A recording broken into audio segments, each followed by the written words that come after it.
Bienvenue sur Les Apprentis Lecteurs, le Trône de Fer, le podcast lecture-relecture du Trône de Fer ou Song of Ice and Fire, sans spoiler. Aujourd'hui, on se retrouve avec mon seigneur de la mer préféré.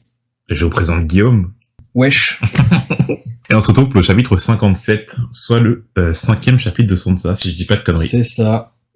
Donc on va retrouver une Sansa toujours captive aux mains des Lannister. Elle a par contre toujours le droit de circuler au sein du Donjon Rouge, et elle vient assister à l'audience inaugurale du règne de Joffrey.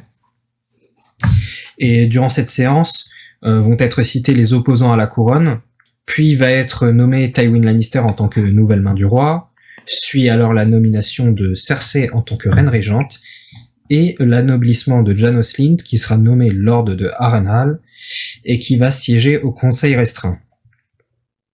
Le clou du spectacle quand même, c'est la destitution de Ser Barristan Selmy, de la garde royale, au profit de Jaime qui va devenir le nouveau capitaine, mais il refuse et jette son épée aux pieds de Joffrey avant de quitter la salle.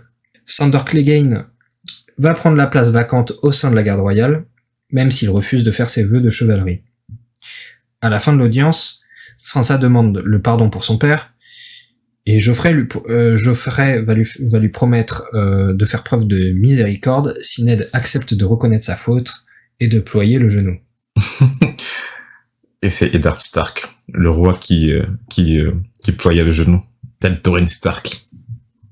Pas encore. Donc le chapitre débute dans la salle du trône du Donjon Rouge où Sansa se trouvait. Cersei lui avait accordé la sortie de ses appartements situés dans la citadelle de Mégor, mais elle ne pouvait sortir du Donjon Rouge et était toujours gardée au plus près. De plus, où pouvait bien-elle fuir? Les portes de la ville étaient gardées par les manteaux d'or, et puis au final elle n'avait nulle part où aller. C'est vrai que Sansa se retrouve dans une situation assez compliquée parce que elle a plus aucune présence familiale, non? Elle est enfermée, littéralement. Oui. Donc, tu me diras, c'est elle-même qui s'est foutue dans cette merde toute seule, hein. Mais on rappelle, Sansa, elle a 11 ans, c'est encore qu'une enfant, je veux dire, et c'est quand même de la faute de Ned et de Catelyn, hein. Oui, mais c'est si bon de la détester. J'aime la détester. C'était le jour de l'audience inaugurale du règne de Joffrey, mais quand elle voulut saluer les seigneurs qui se trouvaient dans la salle du trône, ceux-ci faisaient semblant de ne pas la reconnaître. Donc on comprend que le mot est passé, hein, que Sansa c'était à présent la fille d'un traître, que voilà, maintenant fallait la traiter comme une paria et puis ne pas se risquer auprès d'elle. Sinon on risquerait de se retrouver sous la fureur de Cersei, quoi. Donc dans la salle du trône, elle y vigeait la Barchot, le prince en exil des îles d'été, les jumeaux Redwyne, qu'on appelle plus communément Guillaume, Horreur et baveur, Aron Santagar, le maître d'armes de Port-Réal, ainsi qu'un certain Lord de Gilles.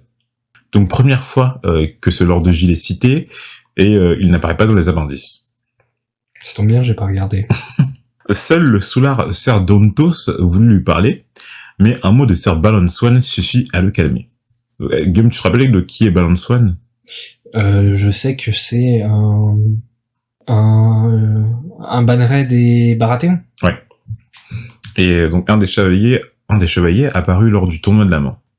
Geoffrey apparut enfin dans la salle du trône, et le grand maître Paisel lut, pour commencer la séance, la liste des personnes qui devaient venir à Port-Réal jurer fidélité à Geoffrey. La liste est assez longue, mais en gros, on a Stannis et sa famille, Renly Baratheon, ainsi que les Tyrell, vu que Renly s'est enfui en leur compagnie, enfin en compagnie de Loras Tyrell, les Stark, bien sûr, les Arryn, les Tully, ainsi que les chevaliers envoyés par Ned exécuter Gregor Clegane, etc., etc. Bref, en fait, la liste elle est vraiment longue, quoi. Mais 4 choses à noter. Apparemment, on apprend que l'héritier de Walder Frey se nomme Stevron Frey, Sir Stevron Frey. Deuxièmement, que Doran Martell ainsi que ses fils doivent venir jurer fidélité. Donc Guillaume, est-ce que tu peux rappeler un peu qui c'est Doran Martell? C'est le prince de Dorne. Ouais. Mais du coup, chelou qui viennent de jurer fidélité, parce qu'en fait, les Martell ne participent aucunement au conflit qui est en cours au sein des 7 couronnes.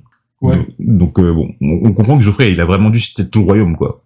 Alors, troisième chose, qui est une chose assez étrange, c'est que lors de Bryce Caron des Marches, doit aussi venir jurer fidélité. Donc, Guillaume, est-ce que tu te rappelles un peu de de ce Lord Bryce Caron? Il est apparu pendant le tournoi? Ouais. Ouais. C'est pas lui le meilleur archer? Non. Putain. Je me souviens plus. Bon, est-ce que tu te rappelles ce que c'est les marches? C'est les marches de Dorne. Ouais. Donc. Mais qu'est-ce que c'est les marches de Dorne, je veux dire? Bah, c'est des montagnes à Dorne. Ouais, c'est ça. C'est une chaîne de... Alors, c'est pas à Dorne, non. C'est pas du tout à Dorne. À l'entrée de Dorne. C'est sur la terre, c'est sur les terres de l'orage. D'accord.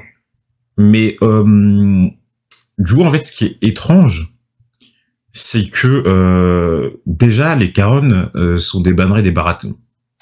Donc, pourquoi déjà ils devraient venir jurer fidélité à Joffrey? Parce que, enfin, de base, Joffrey c'est un Baratheon. Donc, il a déjà sa fidélité, en fait. Et deux, Bryce Caron était présent lors du tournoi, donc pourquoi il le rappelle? Enfin, tu vois, quand il fait la liste, c'est étrange parce qu'il est cité en plein milieu de gens, ok, enfin, c'est leurs ennemis, mais alors lui, c'est un chevalier dont on n'a pas, enfin, pour l'instant, dont on n'a pas entendu parler de façon, je veux dire, notable, qui normalement devrait se trouver à Port-Réal, vu qu'il était là pendant le tournoi de la mort. Donc pourquoi Geoffrey lui demande de jurer fidélité à lui, tu vois, à moins que vraiment il ait cité tous les chevaliers du royaume, mais ça c'est pas. Donc s'il a pas cité tous les chevaliers du royaume, enfin les seigneurs du royaume, pardon, pourquoi il lui demande de jurer fidélité à un seigneur qui est de base son banneret? Oui, c'est très bizarre. Enfin, Arya Stark était aussi dans la liste, ce qui signifiait qu'elle n'avait pas été encore capturée.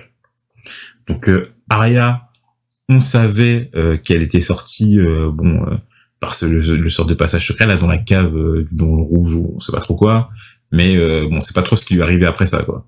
Non. Plusieurs autres annonces sont aussi faites. Premièrement, que Cersei Lannister remplace Stannis Baratheon au sein du Conseil restreint.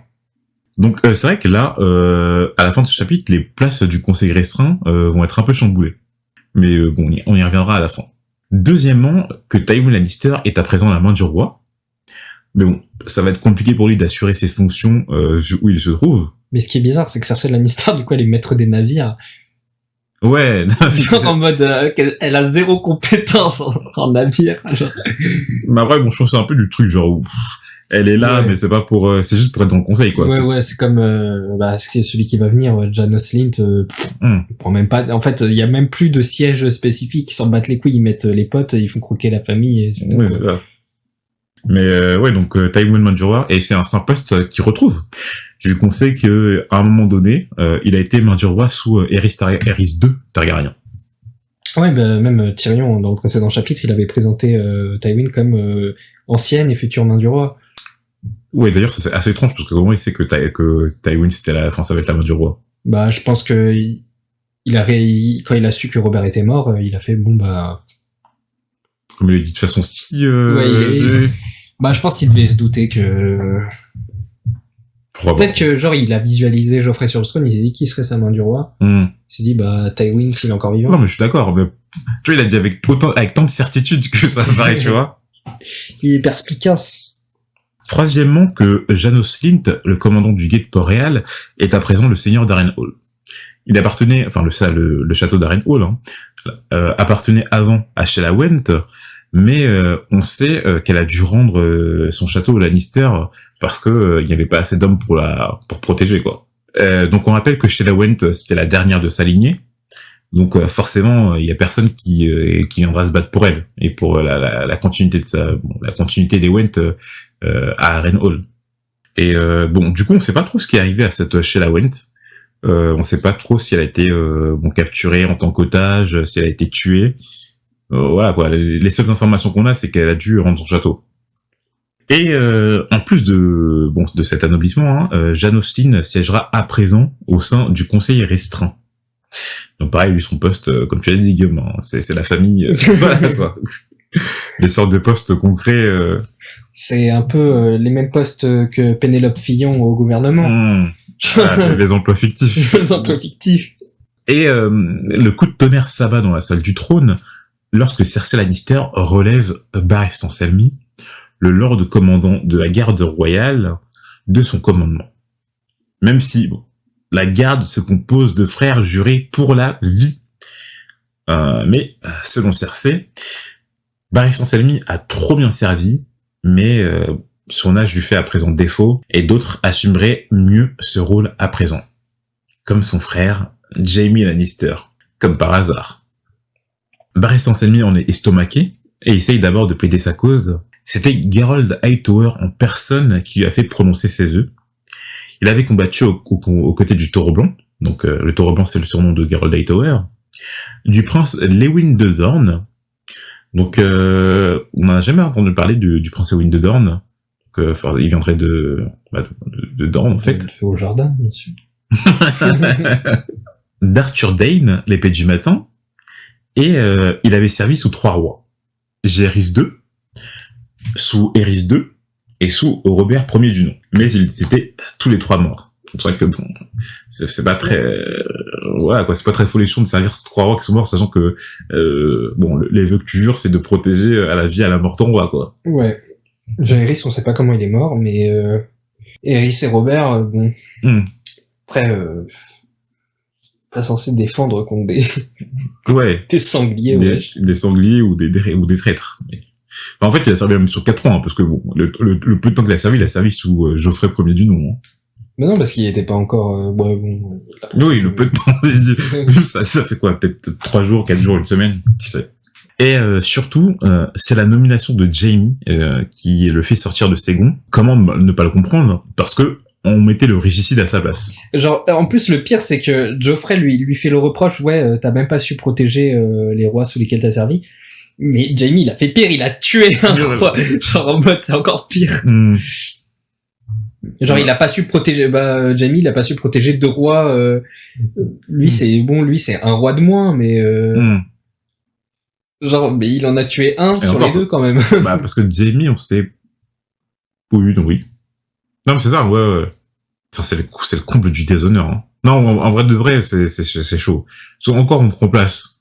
Peut-être à le seum, tu vois, mais on te remplace par le régicide. Et tu sais, on s'était posé la question durant ce podcast, comment les chevaliers de la garde royale, ils réagissent, tu vois, à l'entrée de Jaime, je veux dire, au fait que Jaime soit présent à l'intérieur de cette garde, tu vois.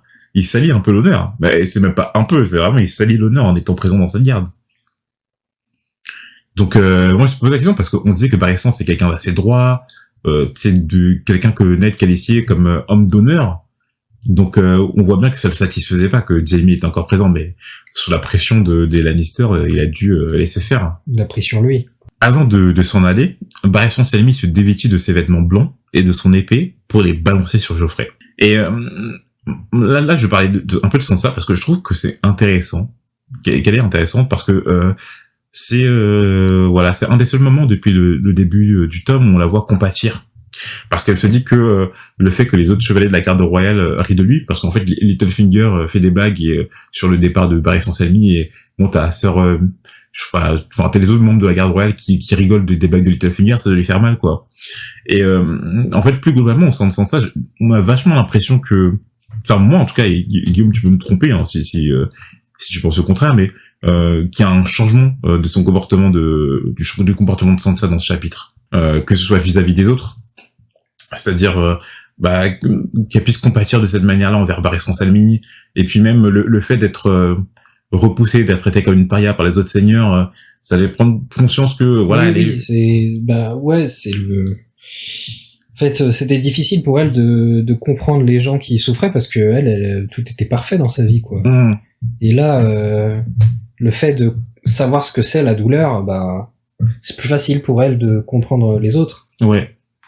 Dans un sens, elle se retrouve un peu dans la même situation que Barristan, c'est-à-dire que elle se retrouve seule, elle se retrouve acculée, elle voit que les gens autour d'elle sont des étrangers, etc. quoi.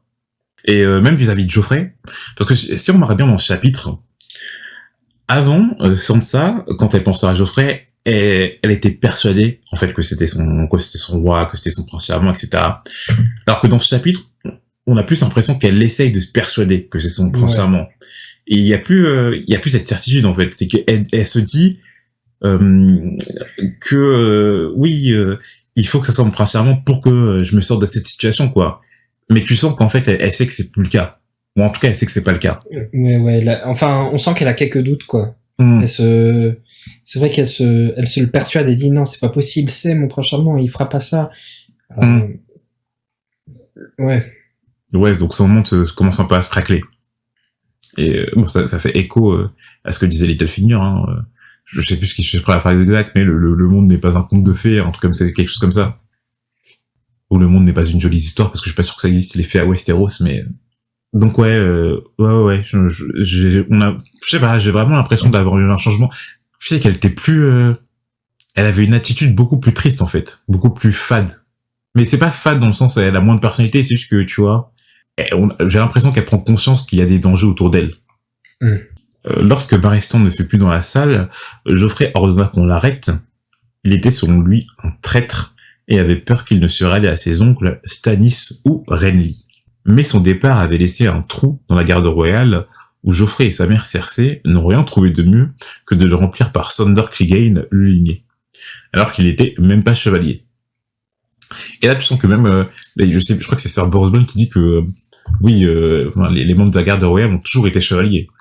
Donc vraiment, tu sens que Cersei surtout fait n'importe quoi pour réorganiser, oui. que ce soit le conseil restreint de la garde royale. À partir du moment où tu déchires les testaments de Robert, je pense que... Ouais, les institutions, c'est pas son problème. C'est pas son problème.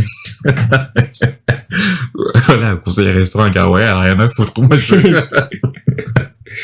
genre en mode, il y a plus de poste au conseil restreint, tu viens, tu poses ton cul et c'est tout. Genre un navire, machin, qu'est-ce qu'elle va foutre avec des navires, Cersei? Et en fait, justement, Cersei, on l'appelle maintenant la reine régente, hein. Donc c'est elle qui, techniquement, prend les décisions à la place de Joffrey. Techniquement, elle prend la place de Joffrey, ouais. Enfin, techniquement. De Joffrey. Parce que Joffrey, elle assure le rôle de Joffrey. Oui, en fait, elle assure le rôle du roi, plutôt. Parce que c'est la reine régente. Donc c'est ça que le rôle qu'elle prend à l'intérieur du conseil restreint. Quand on dit qu'elle a été remplacée par Stannis, c'est faux. C'est juste qu'elle entre dans le conseil restreint en fait. Oui. Mais par contre, si on fait un point sur les membres du conseil restreint maintenant, Guillaume, est-ce que tu peux on a Tywin en tant que du roi. Ouais. Cersei en tant que reine régente, Janos Slynt en tant que on sait pas, Grand Maître Pycelle, Varys, Littlefinger. Ouais. Et du coup, c'est tout. Et Jaime en tant que capitaine de la garde royale. Et Jaime en tant que capitaine de la garde royale, c'est ça. Mais du coup, il manque un maître des lois, parce qu'avant ce poste est rempli par Renly, et un maître des navires, avant ce poste est rempli par Stannis. Ouais. Mais t'as plus l'impression que voilà, c'est des postes. C'est vrai qu'on n'a jamais vu le conseil restreint de ce qu'on a vu en tout cas depuis le début du tome. T'as pas l'impression que ce soit quelque chose de très construit. Juste des mecs qui se réunissent et qui disent bon, qu'est-ce qu'il faut faire aujourd'hui. Parce que genre Pycelle, il intervient, mais genre ça a aucun rapport avec la médecine ou quoi que ce soit, tu vois, ou la santé ou le public ou je sais pas quoi. C'est un conseil des ministres, mais ouais, tout le monde se réunit un peu sur tous les sujets. Donc, mais voilà, je crois qu'on a cité à peu près tout, Guillaume plutôt a cité le conseil restreint qui existe actuellement. Et par rapport à la garde royale, on a Jaime, Sandor Clegane, Bros Blount, Meryn Trant, Harys du Rouvre, Preston Green Verchamp et Mondon Moore. Mondon Moore. Et Mondon Moore, oui. Oui. Il y a un doute et tout. On l'a zappé ce mec. Mondon Moore, si, il était apparu. C'est lui, je sais plus dans quel chapitre, je crois qu'il est apparu dans un chapitre de Sansa, et je crois qu'il devait en fait, si, oui. Mondon Moore, on l'a vu parce que c'était un des gardes qui gardait dans le précédent chapitre quand Ned a été arrêté, après, du coup, la citadelle de Mégor. Je crois qu'il gardait le pont-levis. Ouais, c'est ça. Parce qu'en gros, au niveau de la chambre de Robert, c'était Barristan sans Salmi et Harys du Rouvre, et au niveau du pont de la citadelle de Mégor, c'était Mondon Moore. Ok. Puis, arrivé à la fin de la séance. C'était maintenant ou jamais, se disait Sansa. Alors, prenant son courage à deux mains, elle implora Joffrey d'accorder la miséricorde à son père. Et là, on a déjà parlé avec Guillaume, hein. Là, elle se dit que c'était sûr qu'elle allait le faire parce qu'il l'aimait, parce qu'il était son prince, etc., etc. Maintenant parce qu'il était son roi. Mais les membres du conseil restreint n'étaient pas de cet avis. On avait déjà expliqué à Sansa que Ned avait le sang de traître, qu'il ne fallait pas faire pousser cette graine. Et vraiment, l'attitude de Littlefinger, Varys et surtout de Maître Pycelle, je la trouve détestable. de faire culpabiliser une enfant de 11 ans de cette manière-là, c'est vraiment du mindfuck psychologique, quoi. Non, mais voilà, c'est des adultes et tout. Et tu sens qu'ils essayent de la pousser dans un retranchement, de la faire culpabiliser elle-même, de la retourner contre son père et, enfin, je trouve ça détestable. Même si, voilà, Sansa, elle a pas été, on a déjà craché beaucoup sur elle, depuis le début. Mais, bon, ça fait toujours du mal quand des personnes qui ont de l'autorité, victimisent, une personne, sous leur autorité, justement. Même si on doit avouer que Varys essaye de façon voilée d'aider Sansa. Parce que quand je crois que c'est Sansa qui dit que oui, ce qu'il a dit, il le pensait pas, que c'était sous le lait de pavot, qu'il était drogué, etc. T'as Varys qui dit oui, bon, c'est la vrai sagesse sort de la bouche des innocents. Donc d'une manière, tu sens que Varys et on sait que ça l'arrange pas trop, toute cette situation, parce que avec Illyrio, eux, ce qu'ils préféraient, c'était ralentir l'escalade entre les Stark et les Lannister. Donc là, bon, ils ont échoué à leur mission, parce que bon, c'est déjà voilà. Daenerys, elle est encore très loin. Bon, Viserys c'est mort, Daenerys, elle est encore très loin avec des Dothraki, même si au chapitre précédent de Daenerys, Khal Drogo a prévu d'aller conquérir Westeros, donc là ça commence à s'accélérer de ce côté-là. Il faut toujours calmer le jeu, quoi. Et puis on sait que Varys, il a été franc avec Ned, C'est le seul même qui a été franc avec lui. Quand il a dit que Robert était un imbécile, que tous les gens autour de lui lui voulaient du mal. On sait pas trop de quel côté il se tue, Varys, mais en tout cas avec Ned, même si voilà là il joue double jeu, avec Ned il a été très franc. Cersei intervient à Nord et elle répond sans ça que si Ned consent à confesser son crime et à jurer fidélité, peut-être accepterait-il de lui pardonner. Sansa quitte alors la salle du trône, pleine de joie. Une occasion s'était présentée de sauver son père. Encore faut-il que Ned accepte de se repentir et de jurer fidélité à Joffrey, mais bon, quand on connaît la personnalité du gars, c'est pas gagné. Ouais. Je suis pas sûr qu'il va accepter de jurer fidélité à quelqu'un qu'il considère comme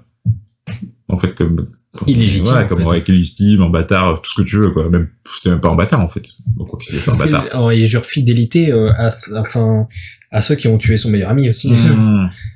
C'est ça, donc, même si Sansa elle est remplie de joie là, ça va pas se faire, ce truc-là.